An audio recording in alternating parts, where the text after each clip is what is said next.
Baik, Assalamualaikum warahmatullahi wabarakatuh. Alhamdulillahirrabbilalamin. Wabihi nasta'in wa ala umuri dunia wa din. Wassalatu wassalamu ala asyrafil anbiya wa mursalin wa ala alihi wa sahbihi ajma'in, amma ba'du. Rabbi shrah li sadri wa yassir li amri wa hlul 'uqdatam min lisani yafqahu qawli. Alhamdulillahirrabbilalamin. Apa kabar anak-anak? Kabarnya semoga senantiasa sehat, menjaga kebersihan dan terbebas dari COVID-19. Oke, semoga juga semua tetap semangat dalam menjalani KBM meskipun daring. Baiklah, Pak Haji di sini akan sedikit menjelaskan tentang keuntungan sikap jujur. Jadi kalau hari Selasa sebelumnya kita pernah belajar tentang sikap jujur Nabi Muhammad SAW, bagaimana ketika beliau berdagang, beliau mengutamakan jujur hingga akhirnya beliau membawa untung yang sangat besar. Nah, sekarang kita akan membahas keuntungan bersikap jujur. Oke, dalam hadis dikatakan, qala Rasulullah sallallahu alaihi wasallam, "Alaikum bisidqi, fa inna sidqa yahdi ilal bir, wal bir yahdi ilal jannah.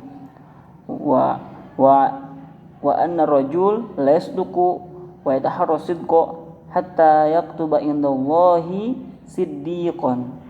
Wa iyyakum wal kadhibi, fa innal kidba yahdi ilal fujur, wal fujur yahdi ilan nar. Wa anna rajul la yakdibu wa yataharra kidba hatta yaktuba indallahi kadzaban." Oke, ini tentang tentang jujur.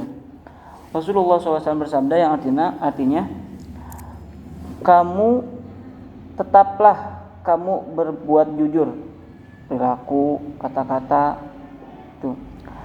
Karena sesungguhnya kejujuran itu menuntun orangnya kepada kebaikan, dan kebaikan menuntun pelakunya kepada surganya Allah Subhanahu wa taala. Wa anna rajul, dan sungguh apabila seseorang manusia, orang itu senantiasa berlaku jujur, maka Allah catat ia sebagai siddiq. Artinya siddiq itu ialah orang yang sangat jujur. Contoh dalam sejarah Islam yang mendapat gelar as-siddiq ialah sahabat utama dari Rasulullah, yaitu Abu Bakar as-Siddiq, karena beliau yang senantiasa membenarkan perilaku Nabi. Bahkan ketika orang lain banyak mendustakan Nabi tentang peristiwa Isra Mi'raj, beliaulah orang yang pertama mempercayai dan membenarkan kejadian itu. Makanya beliau diberi gelar as-Siddiq. Nah, kita pun kalau misalkan kita senantiasa berperilaku jujur, maka Allah akan catat kita sebagai siddiq, orang yang sangat jujur. Oke, selanjutnya dalam hadis itu, potongan kedua hadis itu ialah wa iyyakum wal kadhibi. Nah, hati-hatilah kamu, takutlah kamu kepada perbuatan dusta, perilaku dusta, kata-kata dusta.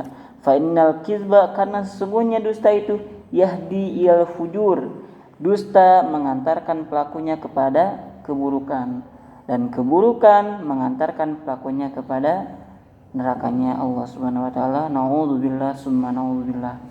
Jadi, kalau misalkan kita senantiasa berbuat jujur, maka kita akan berada dalam kebaikan.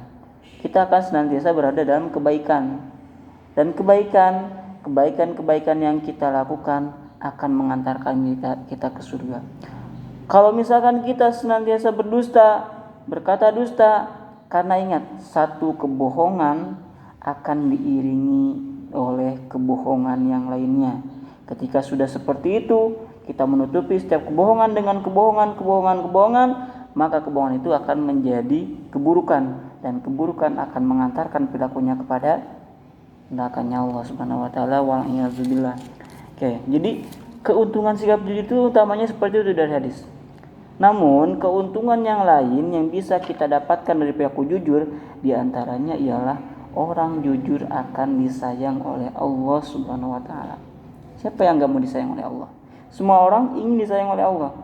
Kalau misalkan orang itu sudah disayang oleh Allah, maka Allah akan memberi apa yang ia inginkan. Allah akan mencukupi setiap rezekinya. Bukan hanya rezeki yang dijamin, tapi rezeki yang dijanjikan oleh Allah Subhanahu wa taala. Karena rezeki itu ada dua. Ada rezeki yang sudah dijamin oleh Allah, setiap makhluk semua pasti mendapatkan rezeki. Ini namanya rezeki yang dijamin Allah. Ada rezeki yang dijanjikan. Nah, rezeki yang dijanjikan oleh Allah bagi siapa saja yang mau berusaha, bagi siapa saja orang yang disayang oleh Allah, dekat dengan Allah. Nah, itu orang jujur akan disayang Allah. Yang kedua, bukan hanya disayang oleh Allah, orang jujur juga akan disayang oleh orang tua, teman, dan guru-gurunya. Siapa juga yang gak senang sama orang jujur? Semuanya akan disenangi orang. Semua orang akan senang, akan menyukai orang yang jujur. Jadi guru akan senang sama orang tersebut. Temannya akan senang berteman dengannya. Orang tuanya akan sayang sama dia. Bahkan akan memberikan kasih sayang yang lebih kepada anak yang jujur ketimbang anak yang suka bohong. Meskipun orang tua tetap sayang sama anak tersebut, tapi ketika kita berlaku jujur, maka orang tua kita akan lebih sayang dan mencurahkan perhatiannya kepada kita. Oke, itu adalah keuntungan utama dari perilaku jujur. Jadi intinya orang jujur disayang oleh Allah, disayang oleh guru, orang tua dan teman, dan akan menjadi orang yang baik dimanapun kita berada. Kalau kita ingin menjalani kehidupan dengan baik, kuncinya ialah jujur. Senantiasa berperilaku jujur. Jujur itu ada jujur dalam perkataan. Nah, jujur dalam perkataan. Jadi apa yang ia katakan sesuai dengan apa yang ada, sesuai dengan apa yang terjadi. Itu ialah jujur. Ada juga jujur dalam perbuatan. Nah, itu. Jujur dalam perbuatan ialah dia bertindak, berperilaku sesuai dengan apa yang ia katakan, dengan apa yang benar-benar terjadi. Itu merupakan jujur. Jadi jujur itu ada dua macam, jujur dalam perkataan, jujur dalam perbuatan atau perilaku. Nah, dua-duanya memiliki konsekuensi yang sama, memiliki akibat yang sama. Orang yang jujur akan menuntun kepada kebaikan, dan kebaikannya itu akan menuntun kepada surganya Allah Subhanahu wa taala. Jadi seperti itu keuntungan bersikap jujur. Siapa saja orang yang jujur, maka dia akan beruntung. Wallahu alam, semoga penjelasan singkat dari Pak Ajis tentang keuntungan bersikap jujur ini bermanfaat bagi semuanya, terutama bagi anak-anak kelas 2 di SDN Cilul 2 khususnya dan umumnya untuk semuanya. Wallahu a'lam. Assalamualaikum warahmatullahi wabarakatuh.